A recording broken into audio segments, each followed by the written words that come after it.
let's begin. Bismillah ar-Rahman ar-Rahim. Alhamdulillah, wassalatu wassalamu ala Rasulillah wa ba'd. So we left off on verse 25, and previous to this, 20, we finished 24. We didn't finish 24? Oh yeah, you're right. We didn't finish 24. Okay, I'm glad you reminded me. Okay, so we finished verse 23, and Allah subhanahu wa ta'ala told us who we're allowed to marry and who we're not allowed to marry. So we covered this verse, it's a long verse, and there's one more point I didn't mention. Remember that the people you're not allowed to marry, it also talks about the dress code that you're going to have with them. So if you're wondering who do you have to wear hijab in front of and who do you not wear hijab in front of, it's the ones that you're not allowed to ever get married to. So this is going to define those rules as well. These are the people you're not allowed to get married. So verse 24, we left off. Allah subhanahu wa ta'ala says, وَالْمُحْصَنَاتُ مِنَ النِّسَاءِ إِلَّا مَا مَلَكَتْ أَيْمَانُكُمْ. Also forbidden for you, also forbidden for marriage, are married women, except captives, unransomed female captives in your possession. And the reason for that is because they're cut off from their family. And this would dissolve that marriage, because the way in which slavery used to work is a captive, you get cut off from your entire homeland, some far distant place away, and you're not going to be able to make it back there. So this cuts that off. So it says basically you cannot, number one, marry a married woman already. We talked a little bit about that. And number two, you are allowed to marry a captive that is in your possession. You can marry her, and we're going to look at some details on this in a moment. Kitab Allahi alaykum. This is Allah's commandment to you. Now, kitab, if anyone learns just a little bit of Arabic, they know that the word kitab means book.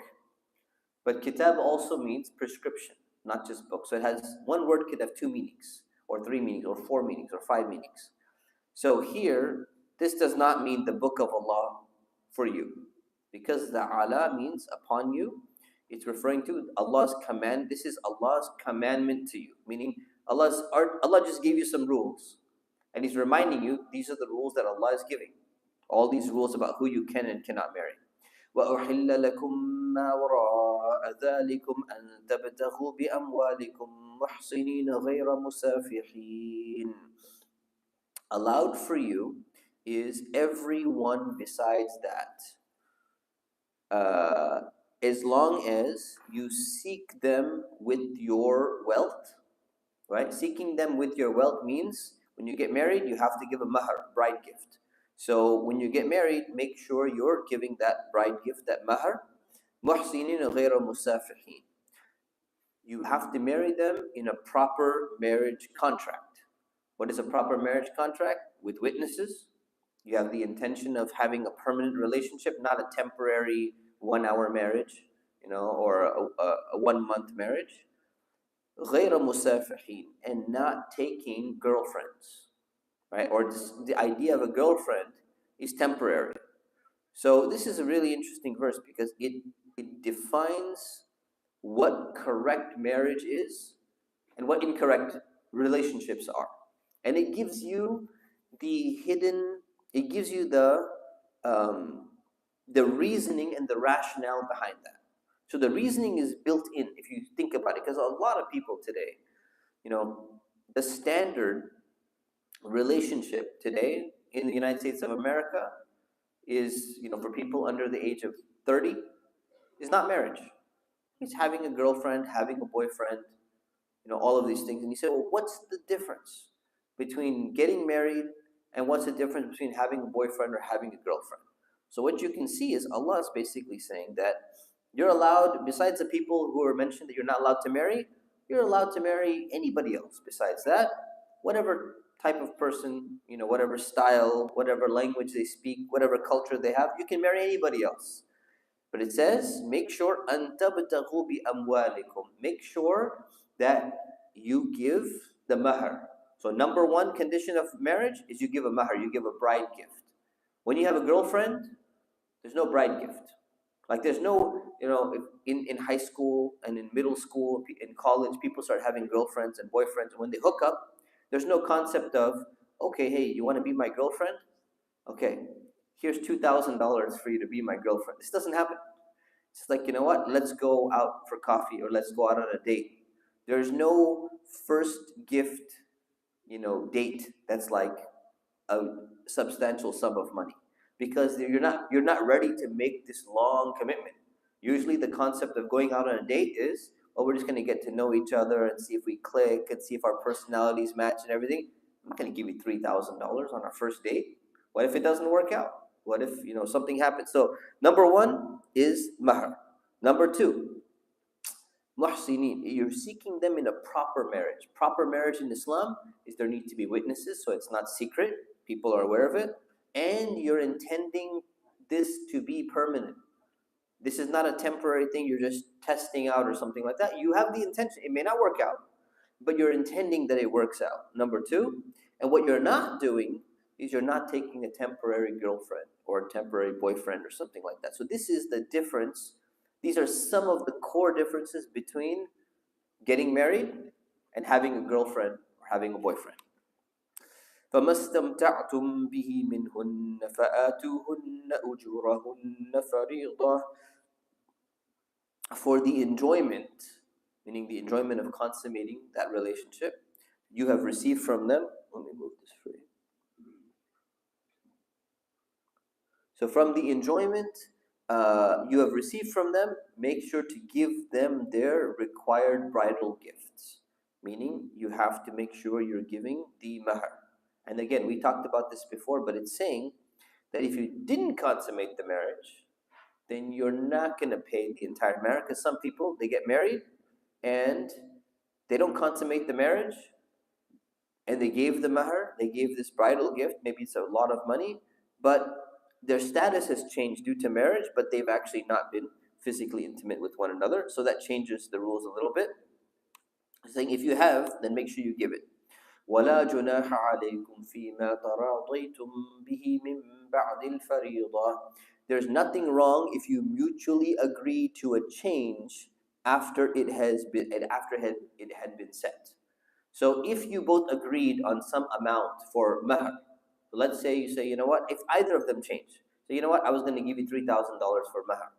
And then afterwards you got married, you haven't paid the money yet, say, you know what, you're such a nice husband, you're so good to me, and I know that, financially it's $3,000 a lot of money. You know what, just give me $1,000. I'm more than happy with that. You're such a great person. You can do that, you can change it. Or it could be the other way around. You get married and you say, you know what, I know I promised you $3,000, but you're such a good wife, you're so nice, I'm just going to give you $5,000. I'm going to change it. So normally, why is Allah even mentioning this? Allah is mentioning this because mahar is a financial contract. And a financial contract is an agreement. It's like a promise. So usually what happens is you're not supposed to modify promises. Once you make an agreement, it's an agreement. So the assumption is you do not modify it at all. But people used to change things. Afterwards, people used to, say, I'd like to give you more. Or, you know what, I don't mind taking less. You're either a great husband or you're an amazing wife, and we're going to make this adjustment. So Allah is defining and giving this flexibility and saying, you know what, yes, you both agreed, but Allah wanted to make things easy. If you both agree and you want to make an adjustment in the amount, no problem. Make an adjustment in the amount. So Allah has given the flexibility to make changes as long as both parties agree. إِنَّ اللَّهَ كَانَ عَلِيمًا حَكِيمًا. Allah is knowing and wise. So Allah knows your circumstances. That should be a close parenthesis. And Allah is wise. So He gives you flexibility in some laws. See, in some laws, Allah is very strict because He knows some laws you have to be very, very strict on. Some laws, there's flexibility. You can modify this, you can change this. It's not a problem as long as you both agree. Verse 25. Let me move this for you. Okay. وَمَنْ لَمْ يَسْتَطِعْ مِنْكُمْ طَوْلًا أَنْ يَنْكِحَ الْمُحْصَنَاتِ الْمُؤْمِنَاتِ فَمِمَّا مَلَكَتْ أَيْمَانُكُمْ مِنْ فَتَيَاتِكُمُ الْمُؤْمِنَاتِ. if any of you cannot afford to marry a free believing woman, right? Now, why would you not be able to marry a free believing woman? Because you have to pay for her mahar. We just talked about the bride gift. So you have to pay a mahar, and her lifestyle may be unaffordable to you. So she may come from a very high class family or middle class family, and you're not from that. And you say, you know what? As a man, you have a responsibility to provide for your wife, at least in traditional marriages, and you have to provide according to your lifestyle. But if her lifestyle is every year she gets a Gucci purse and she gets a Dolce Gabbana glasses and she gets a this, and that's the family that she's coming from, then that's the expectation, that's what she's going to want to get. And if you can't afford that, then oftentimes you say, you know what, that's going to be a lifestyle that is not with something that I can afford. So I won't be able to marry someone of that social status, of that class. So if you can't afford that, it's going to be very difficult for you to maintain that lifestyle. Then marry a believing servant girl of yours. And it says minkum, meaning from the community, from the Muslim community. Why? Because it's not going to cost as much. Because her social status is of a lower social status. So she's not going to demand, very expensive purse and expensive this and expensive that and bedding and all that stuff. So it's not going to cost as much. So that's something that you can afford. So Allah is saying you can go ahead and do that if you can't afford the more expensive girl. Wallahu a'lamu bi-imanikum. Allah knows best your faith. Okay, the rest of it's commentary. So what does that mean? Allah knows best the condition of your iman, of your faith. And it also means that Allah knows the condition of her iman and her faith, the one that you're marrying, even if she's a servant. So she may be more honorable in the sight of Allah than you are.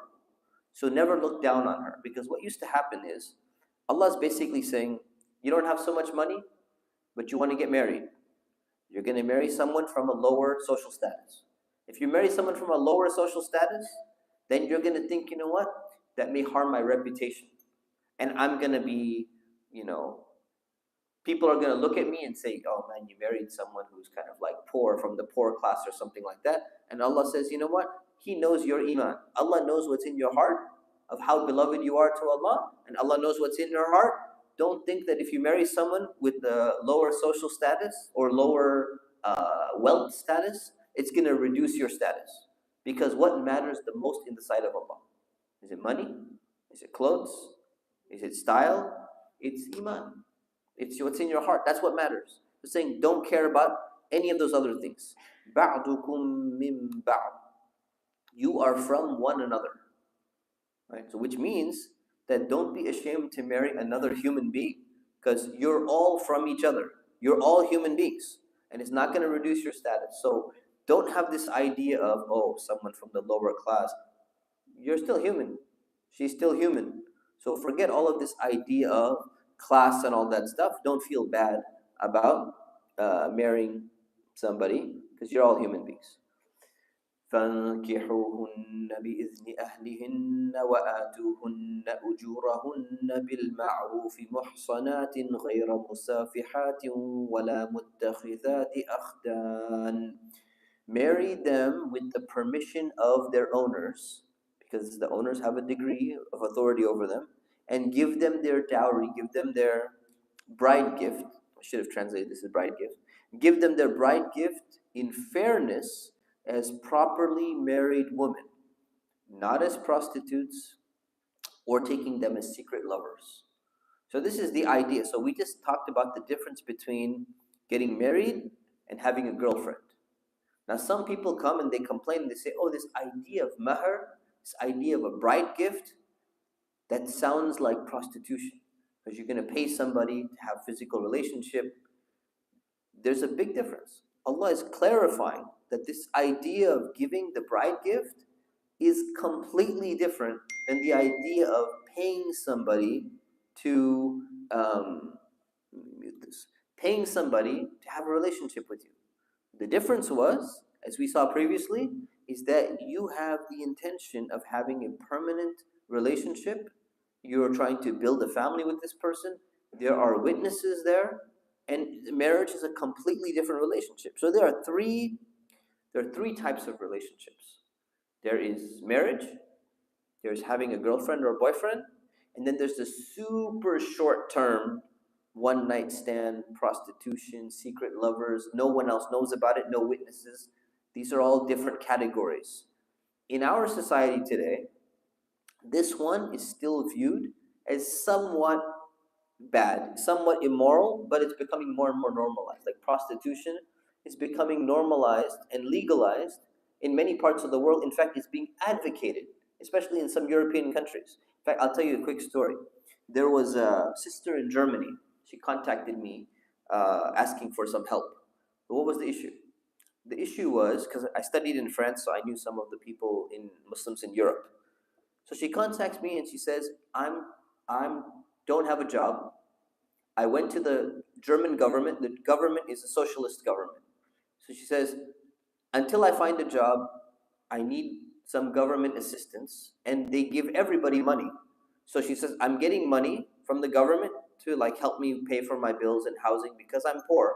I'm not well off. But then the government wants me to go and interview at different jobs so that I can become financially self-sufficient, which is great. So she said, I went and I started interviewing at jobs, and some of the jobs didn't work out for me. But then they wanted me to interview at a brothel, a prostitution house, as a front desk representative, not as a worker, but as a front desk representative. And she said, I said, religious exemption. I'm a Muslim. I cannot work in a prostitution house where people are selling their bodies. So I can't do that. The government says this is a legitimate job. We're not asking you to be in the room with other people. We're asking you to work at the front desk. And if you don't accept this job because they're ready to hire you, we will cut off your government funding. This is Germany. This is 15 years ago. So he said, can I get a letter from you as an imam that says this is contrary to my religious values? I cannot work at the front desk of a brothel. It's like a prostitution house, the red light district. So I had to write a letter for her, and there was a lawsuit for this sister, a lawsuit to explain to the government that it is wrong and unethical for a Muslim sister, or a Muslim at all, to work in the front desk receptionist of a prostitution house. And I don't know what happened with the lawsuit, but so you see, even in category number 3, it's become so normalized to the point where it's not even viewed as immoral. Let alone category number 2, boyfriend and girlfriend. This category number 2 is we're like one of the last religions standing. Christians, boyfriend and girlfriend. Jews, boyfriend and girlfriend. Almost every religion you can think of. You go to an American high school and you will see almost every single one of them completely normalized boyfriend and girlfriend. So this category number 2 is the one where Islam is like one of the last religions standing. It says, have relationships through marriage. So these are 3 types of relationships.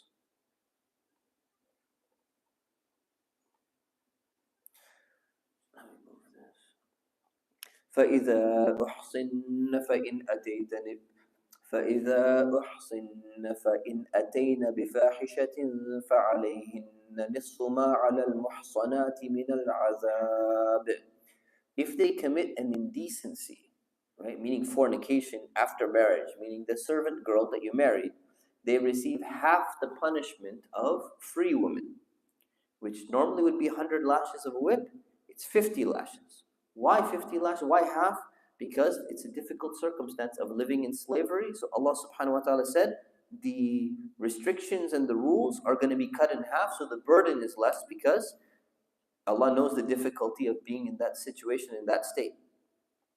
ذَلِكَ لِمَنْ خَشِيَ الْعَنَةَ مِنْكُمْ. This is for those who fear falling into sin. This whole thing is about permission to marry a servant girl. Is for those who fear falling into sin. وَأَن تَصْبِرُوا خَيْرٌ لَكُمْ. If you are patient, it is better for you.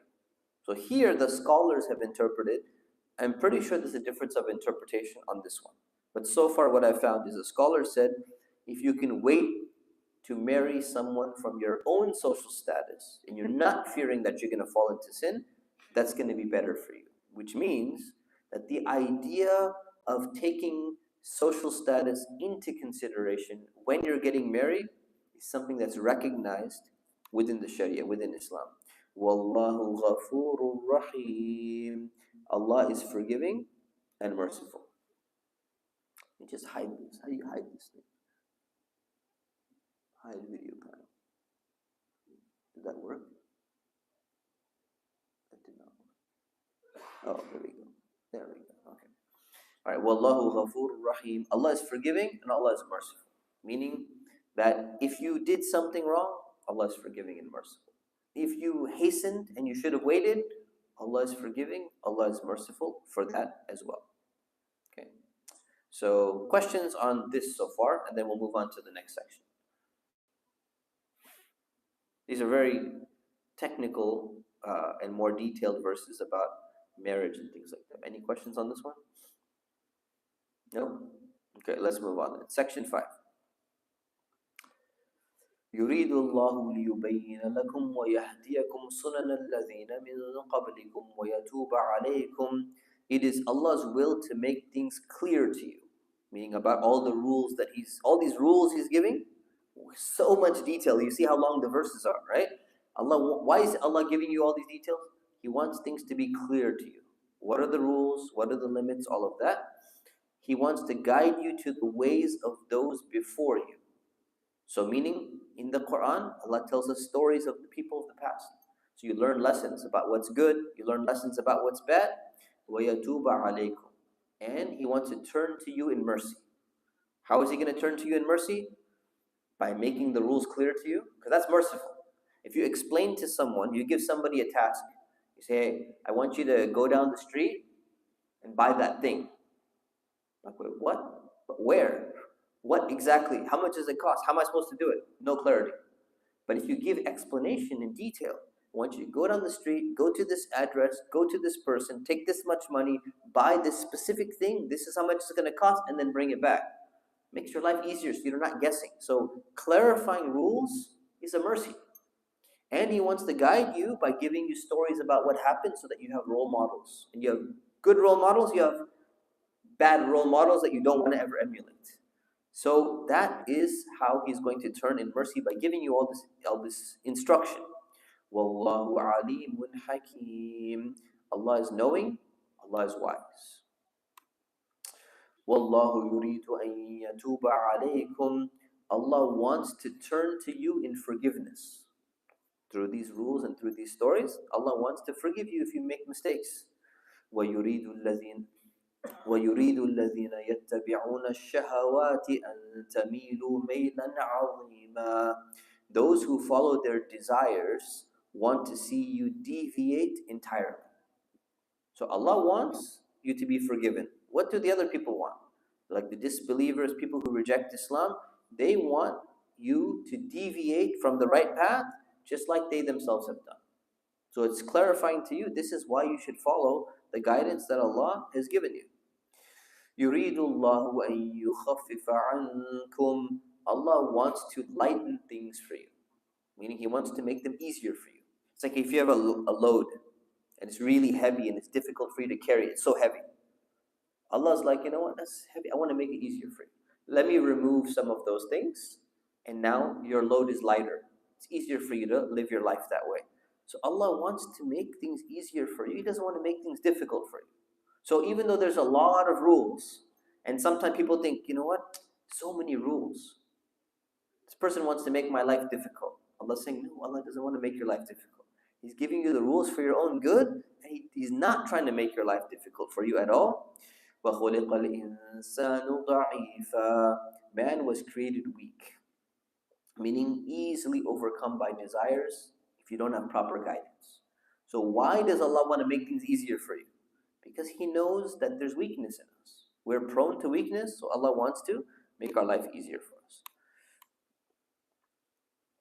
يَا أَيُّهَا الَّذِينَ آمَنُوا لَا تَأْكُلُوا أَمْوَالَكُمْ بَيْنَكُمْ بِالْبَاطِلِ إِلَّا أَن تَكُونَ تِجَارَةً عَن تَرَاضٍ مِّنكُمْ. Believers, do not consume one another's wealth unlawfully, but rather trade by mutual consent. So it's basically saying that this idea of trade, See, this idea of property ownership is built into Islam. My property belongs to me. Your property belongs to you. If I take your property without proper fair trade, then what does that mean? That means I've stolen from you and I've wronged you. So saying this is not allowed. And what is the number one requirement of trade? When you're going to trade something, whether it's money for an object or two objects for each other, it has to be done by mutual consent. So this is extremely important, right? Money transactions require consent. Just like we saw in marriage, intimacy rules require consent. But consent is not the only thing, right? When it comes to a romantic relationship, you need more than consent, you need marriage. And there's other rules for marriage that we mentioned. When it comes to money transactions, the first and most important thing is consent, but then there are some other rules like no interest, no deception, and things like that that are also going to be part of contract later on. But the first thing is by mutual consent. You have to agree. If you don't agree, you take somebody else's money, that's stealing, that's theft. It says, do not do that. Make sure you do not do that. That's going to be a major sin. وَلَا تَقْتُلُوا أَنفُسَكُمْ, and do not kill each other. Right? Or it could also mean do not kill yourselves. It has the meaning of two potential meanings, and both of them are valid in Islam. Number one, do not kill each other. Meaning you're not supposed to steal from one another and you don't kill each other. Murder is 100% haram in Islam. It should be clear. Murder is a major sin. You don't do that.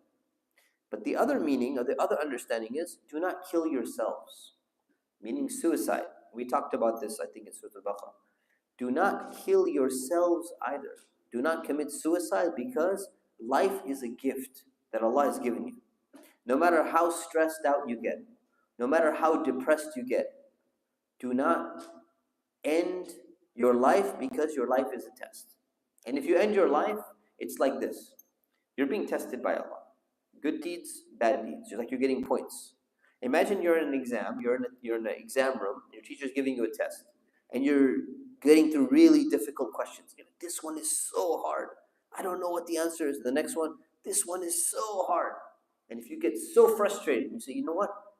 I've had it with this test. You crumple up the piece of paper, you throw it in the trash can, you walk out of the test room. What score do you get?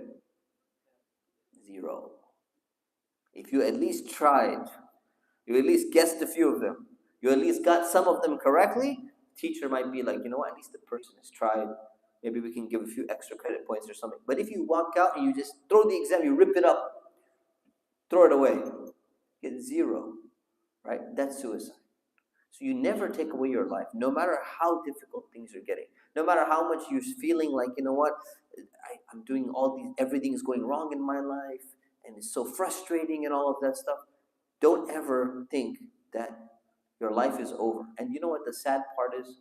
The sad part is that once you get into that mentality, you start thinking, you know what, it's horrible, I don't feel like I want to live anymore. There are many people who went through exactly that stage, and then for some reason they weren't able to execute their suicide, and then 1 week later they look back and they're like, I'm so glad I didn't do that. Everything's okay now. I was just feeling so bad, but I'm really glad that did not happen. And there are some people who, imagine if they did. They would, it means that they were in a temporary state. When we look back at our lives, anyone looks back at their life 1 week or 1 year ago or 10 years ago, you may have been going through something in your life where you're like, I'm never going to get through this. This is the worst thing ever. And you look back and you're like, you know what? That wasn't that bad. Everything you look back at 5 years ago, 10 years ago, it's not that bad. It feels really, really bad in the moment, but it's not that bad.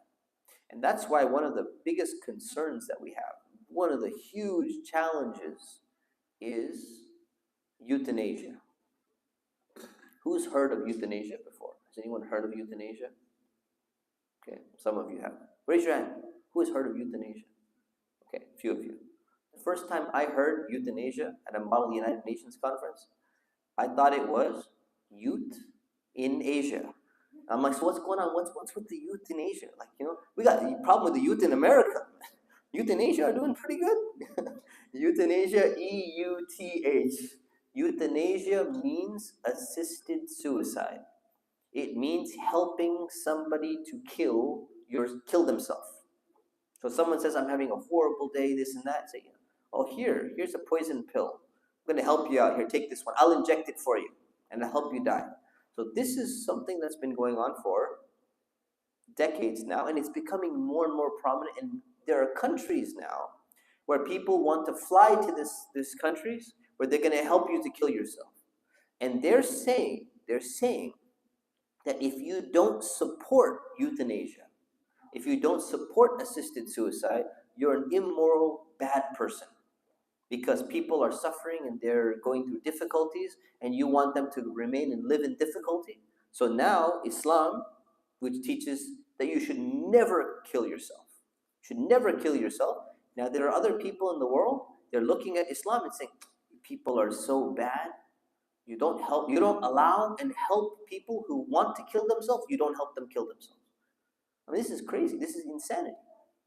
This is insanity. So this is the type of thing we need to be very careful about, because people are going to attack you and criticize you. You go to high school.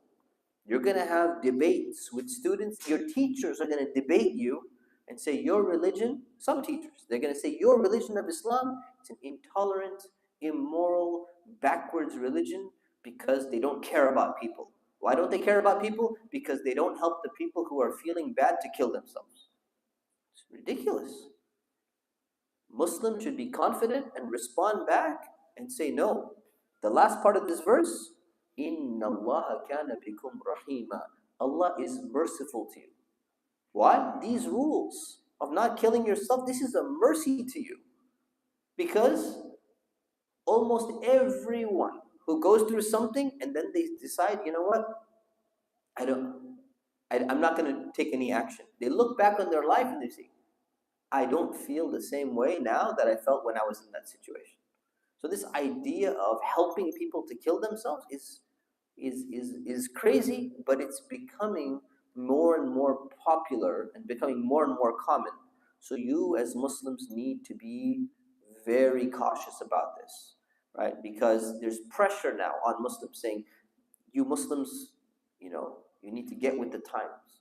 You need to learn what's right and wrong. The real mercy, we need to turn the tables around and respond back and say, you people are not merciful. You people who help others kill themselves, if you cared about these people, you would help keep them alive, because this is not a permanent state that they're going to be in.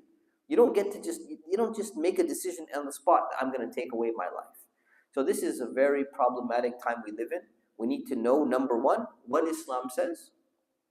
And number two, so on suicide, for example. And number two, we need to know why Islam says that, and what should your response be when people are trying to argue with you. The same thing when it comes to marriage.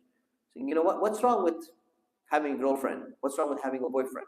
Or, in the European German example, what's wrong with prostitution? At least the women are making their own money. It's their right.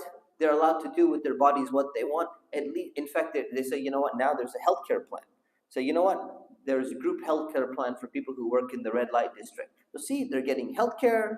They're getting money. What's wrong with it? Why are you Muslims against something like this? We need to understand what Islam says and why Islam says it, so we can respond back to people. So we'll leave it at that. Inshallah, open it up for questions. I don't have any Kahoot prepared for today, but open up for questions.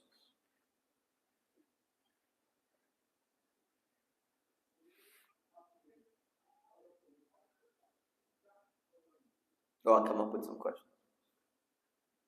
Yes.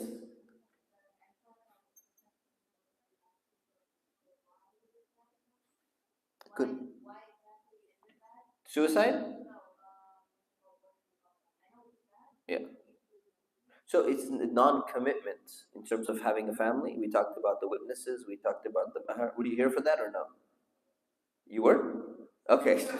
Talked about the mahar. We talked about commitment. We talked about secrecy. We talked about permanently making the intention to permanently establish a family. And that's the difference between a committed relationship and not a committed relationship. Prostitution is even worse than that because it's so temporary, and basically you're giving money for somebody to have those services. You're going against the idea of building a family. So it all comes back down to family. Okay. Yes.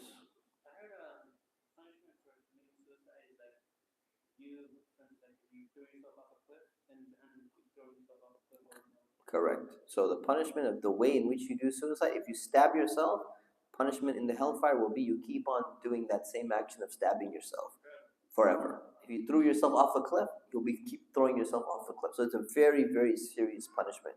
So suicide is one of the major sins. We should be very, very cautious about. We should teach people this idea of this is never an alternative, no matter what happens.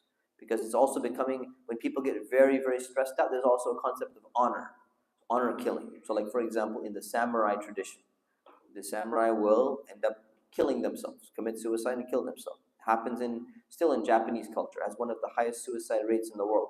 Stock market crashes, you lose a bunch of money, you find people start jumping off buildings. They just jump out the window of their stock market building and they just fall to their death and die because they had this idea of this was dishonorable.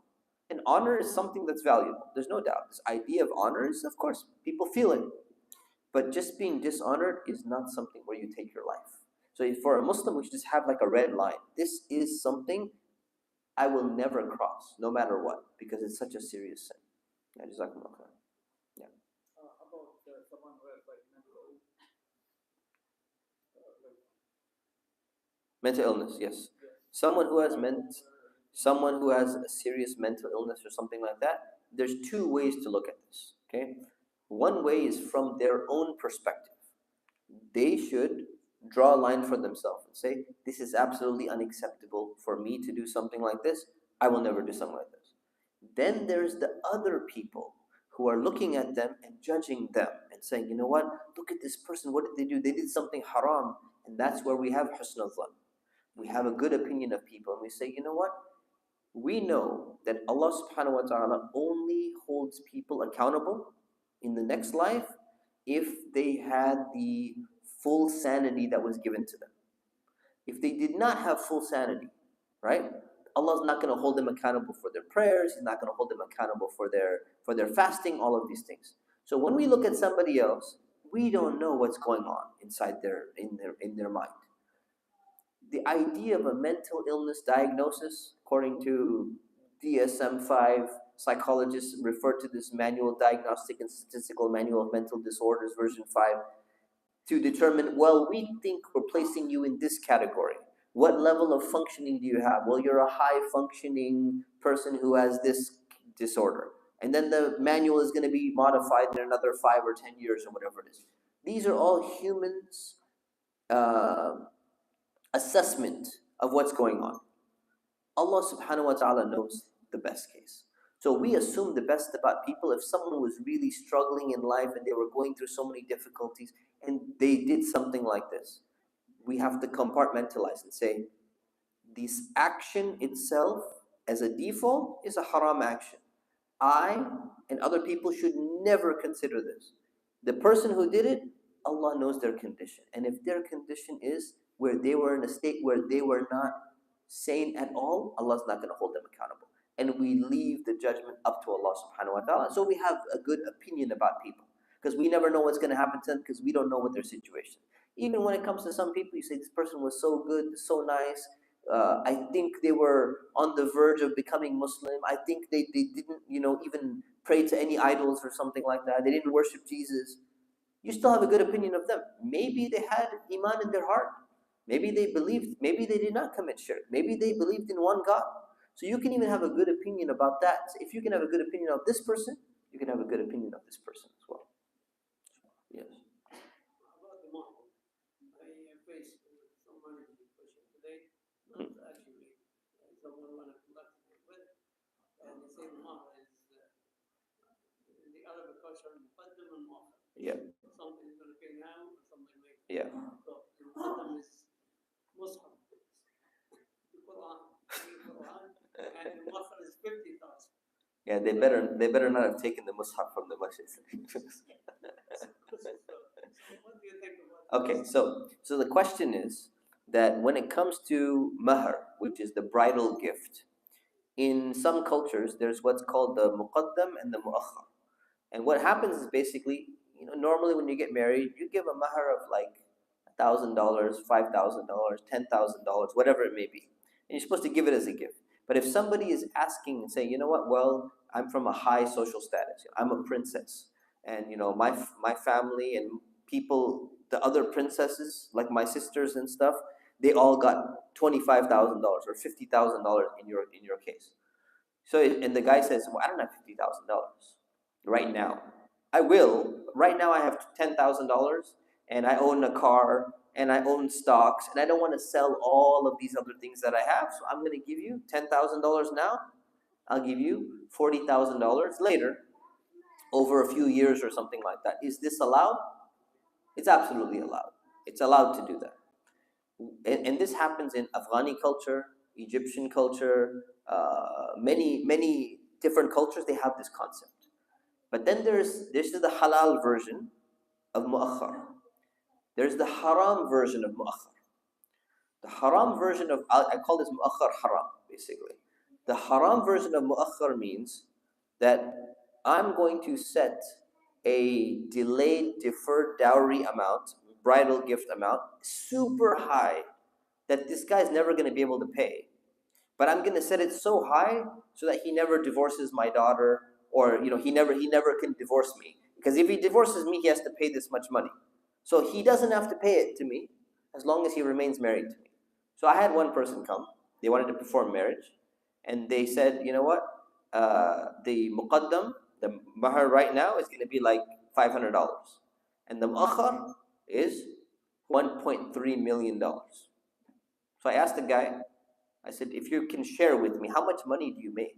Do you make six-figure salary, at least like $100,000? No, I make less than that. So I said, how many years would it take for you to pay off this mahar, saving up your money? It'll take you, like your whole life, you'll still never be able to pay it if you keep your job right now. He goes, yeah, but this is only so that I never divorce her. As long as I don't divorce her, I don't have to pay this money. This is haram. So the idea of conditional mu'akhar mahar is not allowed. That's number one. Number two, muqaddam, the mahar that you give right now. Someone says, I'm going to give a copy of the Quran, mushaf. Mushaf is like $2. Not even two. You could get a mushaf from most places. You could don't take it from the masjid, but you could get it. People give it all the time as gifts. You're not allowed to give something of such little value as a mahar. It must be something of significant value. So I say something like at least about $50 needs to be there. You cannot give something like this. And there's a hadith which mentioned teaching a surah of the Quran or whatever it is. This was an exception to the rule for that companion only, not as a general principle. Okay, so that's the rules of mahar, inshallah. It must be paid no matter what. It's a debt. It remains a debt. It's not conditional. There is no conditional mu'akhar mahar in Islam. It's a cultural practice that's not valid. Yeah.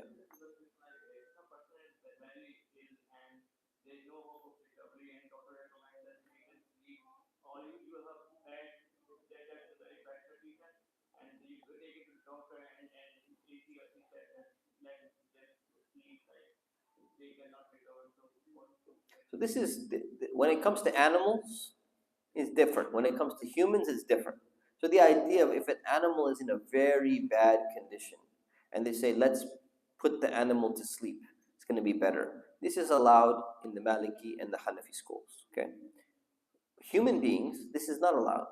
You cannot go and inject something in them or put something in them that's going to kill them. What you can do, though, is you can withdraw or withhold life-sustaining treatment.